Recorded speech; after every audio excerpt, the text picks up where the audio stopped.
26 ნოემბერს არქეოლოგებმა კიდევ ერთ დალუქულ კართან მიაღწიეს. აღმოჩენის შესახებ კარტერის წიგნში აღწერილია ლუქის გარღვევის მომენტი. ერთ-ერთი ყველაზე ცნობილი ეპიზოდი არქეოლოგიის ისტორიაში. მკრთალი ხელებით ზედა მარცხენა კუთხეში პატარა ნაპრალი გავაკეთე. სიბნელე და ცარიელი სივრცე იქამდე, სადამდეც რკინის საცდელი ჯოხი აღწევდა, მიანიშნებდა, რომ იქ არსებულ სივრცეში არაფერი იყო ჩაყრილი.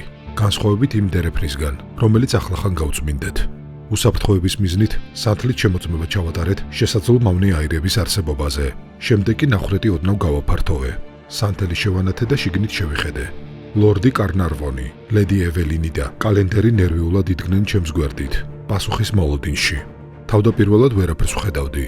კამერიდან გამომავალი ცხელი ჰაერი სანთლის ალს აციმციმებდა, მაგრამ ნელ-ნელა როცა თვალების სინათლეს შეეჩვია, ოთახის დეტალები ბურუსიდან გამოიკვეთა.